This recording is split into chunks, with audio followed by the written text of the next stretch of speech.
के कोदंडा रामास्वामी मंदिर में किए दर्शन, अरिचल मुनाई भी गए पीएम मोदी। अयोध्या में रामलला की मूर्ति को कराया गया स्नान, 114 कलशों के पवित्र जल से हुआ अनुष्ठान। अयोध्या में मंगल ध्वनि से होगा प्राण प्रतिष्ठा का समारोह, कई राज्यों से आएंगे विशिष्ट वाद्य यंत्र। असम में भीड़ ने रोकी राहुल गांधी की बस, मोदी के नारे लगाने वालों को कांग्रेस ने दिया जवाब। आम आदमी पार्टी ने किया बड़ा ऐलान, 22 जनवरी को दिल्ली में निकलेगी शोभा यात्रा। नमस्कार, आज की खबर में आपका स्वागत है। मैं हूं आपके साथ शिखा मेहरोत्रा। शुरुआत करते हैं आज की बड़ी खबरों की। प्रधानमंत्री नरेंद्र मोदी तमिलनाडु के अरिचल मुनाई पहुंचे, जहां उन्होंने समुद्र तट पर पुष्प अर्पित किए, साथ ही वहां प्राणायाम भी किया। इसके बाद उन्होंने समुद्र का जल हाथों में लेकर प्रार्थना की और अर्घ्य दिया। कहा जाता है कि अरिचल मुनाई वो स्थान है जहां राम सेतु का निर्माण हुआ था। राम सेतु को एडम ब्रिज के नाम से भी जाना जाता है। ऐसा बताया जाता है कि इसका निर्माण भगवान राम ने रावण से युद्ध करने के लिए लंका जाने के लिए वानर सेना की मदद से बनाया था, जिसके चलते प्रधानमंत्री ने समुद्र तट पर पुष्पांजलि अर्पित की। उन्होंने वहां बने राष्ट्रीय प्रतीक स्तंभ पर भी पुष्पांजलि अर्पित की। प्राण प्रतिष्ठा का अनुष्ठान 6वें दिन सुबह 9 बजे से जारी रहा, जिसमें 114 कलशों में औषधि युक्त जल और देश के विभिन्न तीर्थों से लाए गए पवित्र जल से रामलला की मूर्ति को स्नान कराया गया। प्राण प्रतिष्ठा के अनुष्ठान में पूजन हवन के साथ आज की पूजा प्रक्रिया शुरू हुई, जो शाम तक जारी रही। सेहत ही रामलला के विग्रह को आज मध्याधिवास में रखा गया। आज ही रात्रि जागरण अधिवास भी शुरू हुआ। इसके अलावा रामलला के पुराने विग्रह की भी पूजा यज्ञशाला में चल रही है। प्राण प्रतिष्ठा अनुष्ठान की प्रक्रिया 16 जनवरी को दोपहर बाद सरयू नदी से प्रारंभ हुई थी और 17 जनवरी को रामलला की मूर्ति का मंदिर परिसर में आगमन हुआ था और अब सोमवार दोपहर को अभिजीत मुहूर्त में प्राण प्रतिष्ठा का अनुष्ठान संपन्न होगा।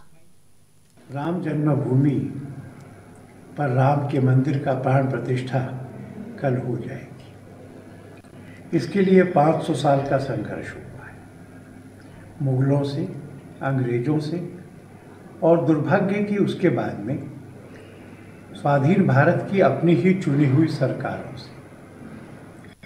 इसमें आवेश और संघर्ष दोनों रहे थे, पर अब तो राम जी विराजमान हो रहे, अभियान सफल हुआ है। यह समय है आगे देखने का, बीती ताही विसारने का। अपने ही दांतों में अपनी जीभ कट जाए तो कोई दांत तोड़ के नहीं भेजता।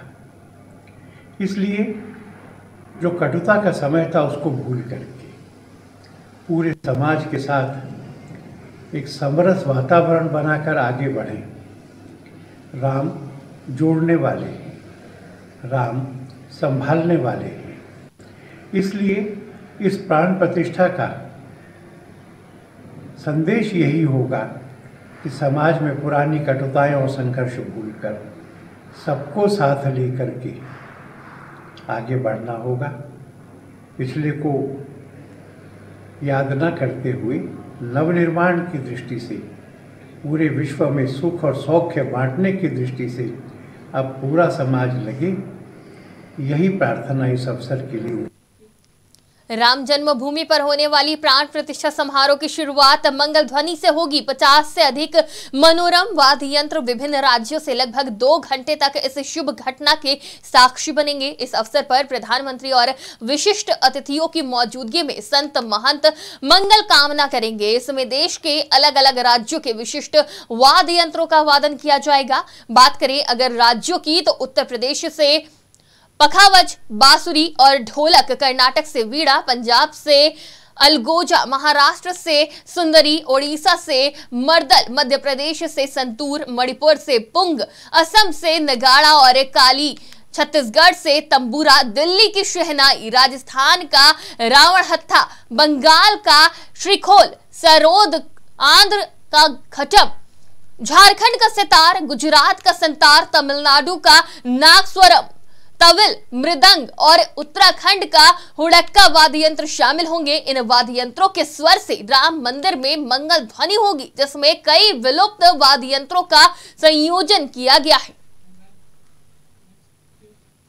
कांग्रेस सांसद राहुल गांधी के नेतृत्व में भारत जोड़ो न्याय यात्रा निकाली जा रही है। इस यात्रा के दिनों में असम से गुजर रही है। राज्य के सोनितपुर जिले में भीड़ ने राहुल गांधी की बस को रोक लिया तो कांग्रेस नेता बस से नीचे उतर आए। हालांकि उनकी सुरक्षा में तैनात जवानों ने राहुल को वापस बस में बैठने के लिए कहा। इस दौरान भीड़ ने मौजूद लोग मोदी मोदी के नारे लगाते हुए नजर आए। राहुल गांधी ने सोशल मीडिया प्लेटफॉर्म एक्स पर पोस्ट किया कि सबके लिए मोहब्बत की दुकान खुली है, जुड़ेगा भारत, जीतेगा हिंदुस्तान। उन्होंने एक वीडियो भी शेयर किया। इसमें दिखाई दे रहा है कि भीड़ राहुल की बस के साथ साथ चल रही है। इसी दौरान राहुल बस से नीचे उतरे। हालांकि उन्हें सुरक्षा गार्डों ने वापस बस में बैठने के लिए कहा। बता दें कि भीड़ में शामिल लोगों को हाथ में बीजेपी के झंडे भी दिखाई दे रहे थे। भीड़ में शामिल कुछ लोग राहुल गांधी की बस के सामने भी आ गए। इसके बाद राहुल ने बस से नीचे उतरने का फैसला लिया। उन्होंने कहा कि बस रोको। इसके बाद वो बस से नीचे उतर आए। यहाँ से 2-3 किलोमीटर पहले 20-25 बीजेपी के कार्यकर्ता नेता झंडा लिए हमारी बस के सामने आ गए। मैं बस से निकला, वो भाग गए।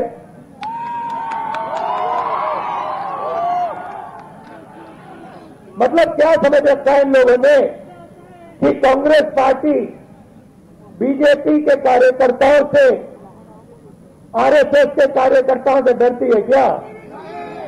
ये कौन सा सपना देख रहे हैं?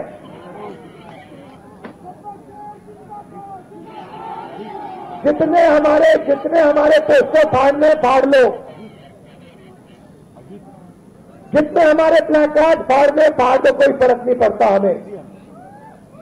हमारी विचारधारा की लड़ाई है, हम किसी से नहीं डरते हैं ना। 22 जनवरी के दिन आम आदमी पार्टी पूरी दिल्ली में शोभा यात्रा का आयोजन करेगी। इस यात्रा में पार्टी के बड़े नेता शामिल होंगे। इसके साथ ही पार्टी पूरी दिल्ली में भंडारे का आयोजन करेगी। मंत्री सौरभ भारद्वाज ने कहा कि दिल्ली सरकार ने पहले ही कल आधे दिन की छुट्टी की घोषणा कर दी है। मंदिरों में कई कार्यक्रम आयोजित किए गए। दिल्ली में आयोजित होने वाली शोभा यात्रा पर दिल्ली के मंत्री सौरभ भारद्वाज ने कहा कि दिल्ली सरकार ने पहले ही कल आधे दिन की छुट्टी की घोषणा करी है। मंदिरों में कई कार्यक्रम आयोजित किए गए हैं। आप और हमारे कल भंडारा शोभा यात्रा सुंदरकांड का आयोजन करेंगे। 22 तारीख को दिल्ली सरकार ने आधे दिन की छुट्टी तो घोषणा कर ही दी है और हमारे इलाकों के अंदर कई मंदिरों के अंदर कई संस्थाओं द्वारा कार्यक्रम किए ही जा रहे थे, मगर बहुत सारे विधायक साथियों ने अपनी तरफ से भी और पार्टी की तरफ से भी भंडारे का कार्यक्रम किया है, शोभा यात्रा का आयोजन किया है, कुछ लोगों ने सुंदरकांड का आयोजन किया है। तो जिसकी जैसी श्रद्धा है वो अपने अपने इलाके में, अपने अपने क्षेत्र में कोई ना कोई सुंदर। हिमाचल प्रदेश में भी 22 जनवरी को छुट्टी होगी। हिमाचल के मुख्यमंत्री सुखविंदर सिंह सुक्खू ने इसकी घोषणा की है। सीएम सुक्खू ने कहा कि हिमाचल में 22 जनवरी को पूरे दिन की छुट्टी होगी। दरअसल 22 जनवरी को अयोध्या में होने वाले प्राण प्रतिष्ठा से पहले शिमला राम मंदिर में मंदिर प्राण प्रतिष्ठा के अवसर पर अखंड ज्योति प्रज्वलित के साथ रामचरितमानस पाठ आरंभ हुआ। इस मौके पर मुख्यमंत्री सुखविंदर सिंह सुक्खू ने राम मंदिर पहुंचकर अखंड ज्योति प्रज्वलित की और भगवान राम का आशीर्वाद लिया। इस मौके पर मुख्यमंत्री ने कहा कि राम देश की संस्कृति है, किसी पार्टी के नहीं। उन्होंने 22 जनवरी को पूरे दिन की सरकारी छुट्टी देने की घोषणा की। इसके अलावा जाखू में प्रस्तावित श्री राम की मूर्ति को लेकर शुभ मुहूर्त पर स्थापित करने की बात कही। आज की बड़ी खबरों में फिलहाल के लिए इतना ही। देश और दुनिया की तमाम खबरों के लिए देखते रहिए आज की खबर।